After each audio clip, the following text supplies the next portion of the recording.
राजनीति के आंगन से जुर्म की दुनिया तक, ग्रामीण इलाकों से शहर की गलियों तक, प्रदेश की हर छोटी बड़ी खबर से करेंगे आपको।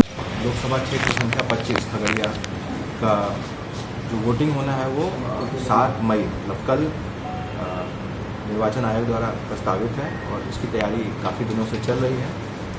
आज P-1 दिवस है, पोलिंग के एक दिन पहले का जो डे होता है, और उसमें मैं आपके माध्यम से ये बताना चाहता हूँ कि पूरे लोकसभा क्षेत्र में 1865 बूथ हैं हमारे, और जिसमें कि 6 विधानसभा सम्मिलित हैं। 4 खगड़िया जिले के हैं, एक सिमरी बख्तियारपुर सहरसा और एक है हसनपुर समस्तीपुर का। उस तरीके से कुल 1865 बूथों पर वोटिंग कल होगी।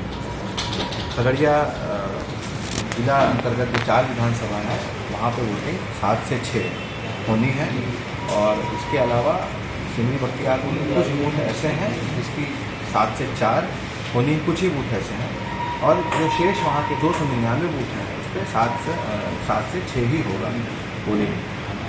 हसनपुर का कुल समय 7 से 6 ही है, जैसा कि आप सभी लोगों को पहले से ज्ञात है। इसके अलावा हमारे जो भी ईवीएम्स हैं वो सभी डिस्पैच कर दिए गए हैं बाजार समिति से। आप लोगों ने शायद जाके देखा भी होगा वहाँ पर, और अब 1.5 से 2 घंटे में मुझे लगता है कि सारे ईवीएम हमारी पोलिंग पार्टी वगैरह सभी बूथों पे पहुँच भी जाएंगे। और इसी तरीके से सिमरी बख्तियारपुर और हसनपुर का जो ईवीएम है उन्हीं जिलों में रखे गए हैं, वहीं से डिस्पैच हो रहे हैं, वो अपने संबंधित बूथ पे पहुँच जाएंगे। और कल पोलिंग के बाद ये 6 विधानसभा के ईवीएम हमारे बाजार समिति में आके स्टोर हो जाएंगे, और 4 जून को काउंटिंग बाजार समिति में की जाएगी, जैसा कि निर्वाचन आयोग द्वारा प्रस्तावित है। तो 4 जून 2024 को काउंटिंग बाजार समिति में होगी। इसके अतिरिक्त कुछ जानकारी है जो मैं आपको देना चाहता हूँ। कुछ व्यवस्थाएं जो हम लोगों ने बूथ पे कर रखी हैं। फीडबैक का एक अलर्ट अभी कई दिनों से जारी हो रहा है, इसके चक्कर में वोटर टर्नआउट काफ़ी नीचे जा रहा है, तो उसके चलते हम लोगों ने कुछ इनिशिएटिव्स लिए हैं। जैसे 246 बूथ ऐसे हैं हमारे खगड़िया ज़िले में जहाँ पे कि पर्याप्त बैठने की पर्याप्त जगह नहीं है, तो ऐसे जगहों पे हम लोगों ने टेंट की व्यवस्था कर रखी है। हालांकि मौसम जो फोरकास्ट है अभी कल से देखेंगे, आप सब देख रहे होंगे, मौसम काफ़ी अच्छा हो गया है, तो हम लोग को उम्मीद है कि और भी बूथों पर जहाँ पे लगता है कि टर्नआउट हीट वेव के चक्कर में ख़राब हो सकता है, तो वहाँ पे भी उम्मीद है कि बेटर होगा। लेकिन हम लोगों ने अपनी तरफ से प्रिकॉशन लेते हुए कि यह 246 बूथ ऐसा है जहाँ पे कि एक्चुअली लोगों की बैठने की व्यवस्था उतनी अच्छी नहीं है, तो हम लोगों ने अलग से पंडाल और शामियाना और बैठने की व्यवस्था अलग से कर रखी है। साथ ही साथ पानी की कुछ अलग व्यवस्थाएँ कर रखी हैं हम लोगों ने वोटर के लिए। तो हम लोग ये दोनों चीज़ आपको इसलिए बता रहे हैं कि हम चाह रहे हैं कि आपके माध्यम से ये चीज़ जारी प्रचार प्रसार हो कि ज़रूरी नहीं है कि 10 बजे के पहले और शाम को 4 बजे के बाद ही वोटर्स अपने घर से बाहर निकलें। मौसम भी अभी काफ़ी अच्छा हो चुका है, और हम लोगों ने ऐसे बूथों को ध्यान में रखा है जहाँ पे इतनी अच्छी व्यवस्था बैठने की या वेटिंग इतनी नहीं होती है, वेटिंग हॉल या वेटिंग रूम जैसी कोई व्यवस्था नहीं होती है। तो 10 से 4 में भी आपके माध्यम से अनुरोध होगा कि हमारे जिला अंतर्गत जो भी वोटर हैं पूरे लोकसभा क्षेत्र में, तो वो 10 से 4 में अधिक से अधिक मात्रा में आएँ, जिससे कि शाम के समय हम लोग पे जो प्रेशर होता है बूथों पर वो भी ना रहे और टर्नआउट भी बढ़े। इसके अतिरिक्त कई कंप्लेंट्स भी आती हैं पोल डे पे, तो उसके लिए हम लोगों ने 6 विधानसभा के लिए एक नंबर जारी किया हुआ है, जो हम आप सभी को प्रेस नोट के माध्यम से प्रोवाइड कर रहे हैं प्रेस ब्रीफिंग के बाद। जैसे 148 अलौली है, 062 44 291 955 एक नंबर ये कंट्रोल रूम हम लोगों ने बनाया हुआ है। ये कल से ही एक्टिव है, 5 तारीख से ही, आज 6 तारीख है, ये 7 को भी एक्टिव रहेगा, और इसी के माध्यम से जितनी सूचनाएं ग्रहण होंगी सभी पोलिंग बूथ से वो कंट्रोल रूम में ही होंगी। इसके अलावा ये जो 6 नंबर हम दिए हैं इसकी हंट लाइन्स भी ढेर सारी हैं, तो इसी नंबर पे ऐसा नहीं है कि एक व्यक्ति कंप्लेन करेगा तो दूसरा व्यक्ति बिजी जाएगा, इस पर कई हंट लाइन्स दी हुई हैं, तो ये बिजी भी नहीं जाएगा। और आम जनता के लिए है, अगर उसको लगता है कि किसी प्रकार की कोई कंप्लेन है, कोई कैंडिडेट या उसके एजेंट इस पर फ़ोन करना चाहे, या आम जनता या इनफैक्ट मीडिया भी कई बार अपने माध्यम से संज्ञान में लाती है कहीं कोई गड़बड़ी रहती है बूथों पर, तो इन नंबर के माध्यम से संज्ञान में लाया जा सकता है। जिला स्थित कंट्रोल रूम का पार्ट है ये, और हम लोग विधिवत कंप्लेंट्स को रजिस्टर करेंगे। इसके अतिरिक्त कल संभावना है कि रात के 9 बजे या 10 बजे तक 7 तारीख को ही पोलिंग होकर हमारे ईवीएम यहाँ वापस आ जाएंगे, और इसका स्टोरेज जो होगा, स्ट्रॉन्ग रूम हम लोग जिसको बोलते हैं, वो बाजार समिति ही रहेगा। और सील होने के बाद 8 तारीख को स्क्रूटनी होती है, जो कि 11 बजे बाजार समिति में प्रशासनिक भवन में रखी गई है, और स्क्रूटनी होने के पश्चात ये प्रक्रिया समाप्त मानी जाती है। इसके बाद सीधा काउंटिंग होगी 4 बजे को। इसके अलावा मैं कुछ चीज़ें और भी आपको अवगत कराना चाहता हूँ। जैसे इलेक्ट्रॉनिक मीडिया को जो पासेज मिले हैं, उसमें वो कहाँ तक जा सकते हैं, बूथ के अंदर जा सकते हैं या परिसर में ही जा सकते हैं, या कहाँ उनका मतलब एक्सेसिबिलिटी क्या है। तो इसमें आप लोग जो बूथों के जो परिसर होता है, जैसे एक स्कूल है, उसका एक बाउंड्री होती है, बाउंड्री के अंदर आप जा सकते हैं। डिसाइडिंग अफसर P1 P2 यहाँ बैठे वहाँ तक जा सकते हैं। वोटिंग कंपार्टमेंट को आप कवर नहीं कर सकते। इस चीज़ का खासा ध्यान रखा जाए। अभी इलेक्ट्रॉनिक मीडिया को मैं ये बताना चाहता हूँ। साथ ही साथ आप किसी का रिएक्शन ना लें, क्योंकि वो लोग अपने ड्यूटी पर रहते हैं, लेकिन आप कोई भी चीज़ अपना कवर करना चाहते हैं, पब्लिक का रिएक्शन कर लेंगे। पब्लिक का रिएक्शन आप ले सकते हैं निश्चित रूप से। लेकिन वहाँ पर जो दंडाधिकारी मौजूद हैं या पोलिंग पर्सन है, आप उनसे कोई सवाल जवाब नहीं करें, क्योंकि ये काफ़ी सेंसिटिव प्रोसेस है और बहुत टाइम बाउंड है। इसमें आप लोगों से रिएक्शन लीजिएगा, और गाइडलाइन में भी देखिएगा कि जो आपको प्राधिकार पत्र मिला है उसमें भी ये परहेज करने के लिए बोला गया है। तो कुछ चीज़ें सामने आती हैं कि आप लोग परिसर के अंदर जाना चाहते हैं तो अलाउड नहीं होता है, तो लोग बोलते हैं कि अलाउड नहीं है, आप कैसे जा रहे हैं। तो आप प्राधिकार पत्र में स्पष्ट लिखा हुआ है, तो आप उनको दिखा भी दीजिएगा वहाँ पर जो दंडाधिकारी होंगे, तो वो इस चीज़ को समझ जाएंगे। तो ये एक हिदायत इलेक्ट्रॉनिक मीडिया के लिए है। सिमिलरली प्रिंट मीडिया भी जाके इस तरीके से कवरेज कर सकते हैं, लेकिन खास ध्यान रखना है कि जहाँ पे वोटिंग कंपार्टमेंट है वहाँ पे एंटर नहीं करें, जिससे कि कौन किसको वोट दे रहा है ये गोपनीय होता है, तो ये गोपनीयता भंग नहीं है। इसके अलावा हम लोग स्वीप एक्टिविटी जो होती है लोगों को जागरूक करने के लिए, इसमें आपने देखा होगा कि 346 बूथ हमारे ऐसे हैं जिसका वोटर टर्नआउट 57% से कम रहा है पिछले लोकसभा में। एवरेज हम लोग का 57 था स्टेट में, 57% से कम 346 बूथ रहे हैं। तो उन सभी पे हम लोगों ने संध्या चौपाल लगाई है, और इसके अलावा हम लोगों ने डोर टू डोर कैंपेन भी चलाया है, और इसका भी कई जगह फीडबैक आया भी है। तो इसके माध्यम से हम लोग चाह रहे हैं कि अधिक से अधिक लोग जागरूक हों और अपने घर तक अपने घर से निकलें और पहुँचें। एक बिंदु मैं और टच करना चाहता हूँ कि कई जगह से ये प्रश्न पूछे जा रहे हैं, और कई बार पूछा जाता है ग्रामीण क्षेत्रों से स्पेसिफिकली। लोग कहते हैं कि सर हमको पर्ची नहीं मिली, ये हमारे पास ईपिक कार्ड नहीं है, तो हम लोग क्या वोट करने नहीं जा पाएंगे क्या।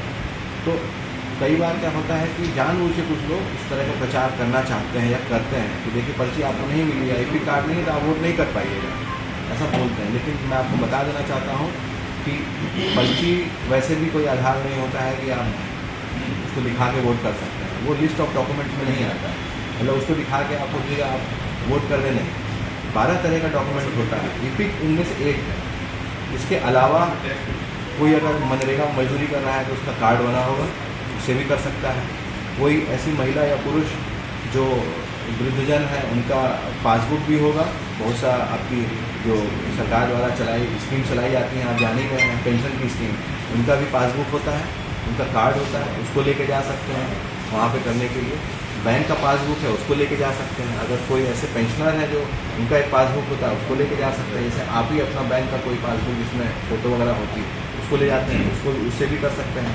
क्योंकि जो भ्रांति फैलाई जाती है कि आपके पास ईपिक नहीं तो वोट नहीं कर पाइएगा, एकदम गलत है, इसको ध्यान में रखें। जिसके पास जो भी आई कार्ड है, अब मान लीजिए कोई अपना क्या कहते हैं कि सेंट्रल कोई इंस्टीट्यूशन है, उसका आई कार्ड है तो उसको भी ले जाके कर सकते हैं। तो लिस्ट ऑफ डॉक्यूमेंट्स 12 तरह के होते हैं, उसकी भी सूची डिस्प्ले होती है पोलिंग बूथ पर। अगर ऐसा कोई भी कहता है कि आपको पीवीसी कार्ड ईपिक वाला जो मिला नहीं मिला तो आप वोट नहीं कर पाइएगा, एकदम गलत है। इसी तरीके से अगर कोई कहता है आपको वोटर पर्ची नहीं मिली है तो आप नहीं जा पाएंगे बूथ, ये सुनने में आया है इस तरह का, इसलिए मैं आपको बता रहा हूँ। ऐसा बिल्कुल गलत है, बल्कि वो रहेगा तो भी वो लिस्ट ऑफ डॉक्यूमेंट में नहीं आता है। अगर कोई व्यक्ति केवल वो जो पर्ची भट रही है, डोर टू डोर जा रही है, घर जा रही है, उसको लेके पहुँचिएगा तो उसको नहीं कर पाएंगे कभी भी। ठीक है, आपको पता है कि आपकी सीरियल नंबर पे है, लेकिन उसको आधार बना के आप वोट नहीं कर सकते। तो 12 तरह का डॉक्यूमेंट है, अमूमन सबके पास कोई ना कोई रहता ही है। आपका राशन कार्ड है, ग्रे कार्ड जो होता है, उसको लेके चले जाइए, आप उस पर कर सकते हैं, बशर्ते कि आपका नाम वोटर लिस्ट में हो। तो मैं बस अंतिम बिंदु यही कहना चाहता था कि अराजक तत्व पर क्या कार्रवाई होगी उसके साथ ब्रीफ करना। कितने क्रिटिकल बूथ हैं, कितने आदर्श बूथ बनाए गए हैं? क्रिटिकल बूथ हमारे ज़िले में 545 और उस पर जो भी एहतियात बरतनी चाहिए हम लोग बरत रहे हैं और उसके साथ उसको और डिटेल में आपको ब्रीफ करेंगे। आदर्श बूथ है हमारे यहाँ,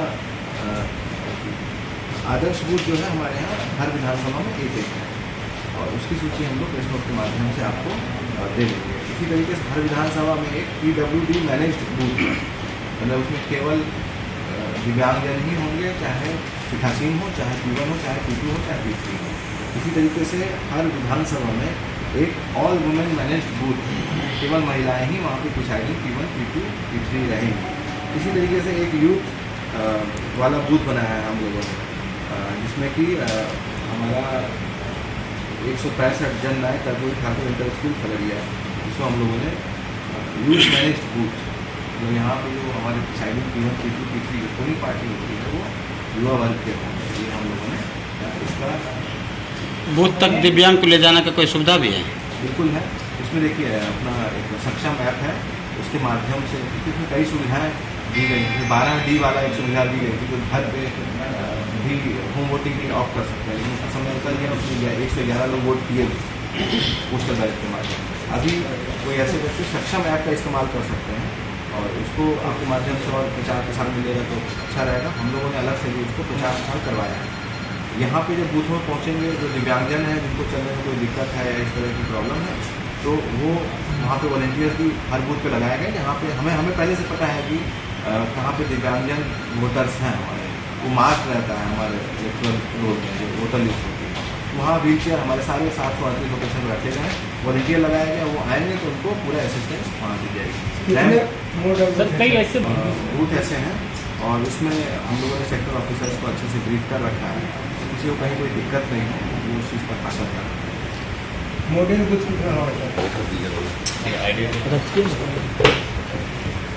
कल 7 मई को खगड़िया में चुनाव और उसके लिए खगड़िया पुलिस द्वारा सुरक्षा के बड़े इंतजाम किए गए।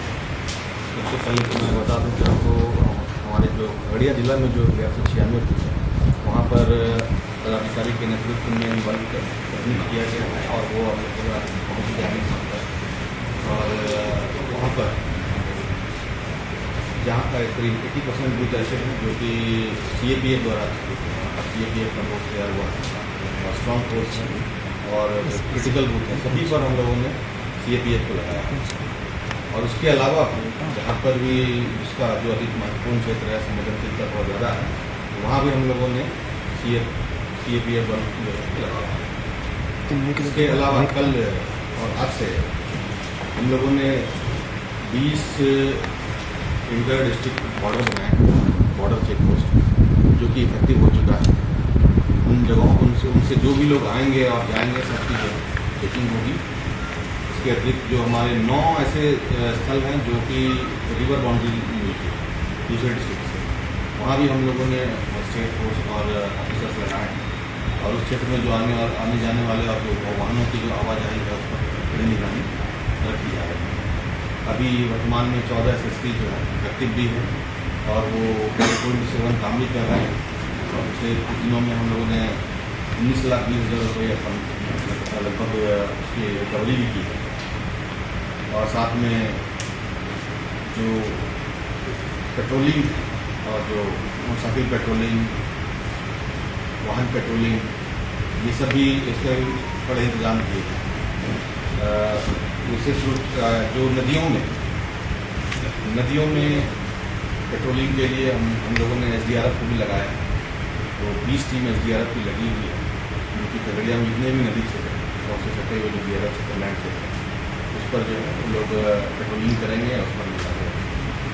दियारा क्षेत्र के लिए जो मोस्टली 8 क्षेत्रों में विभाजित है, उन सभी क्षेत्रों में हम लोगों ने पुलिस पिकेट बनाया और उसको इकट्ठित किया।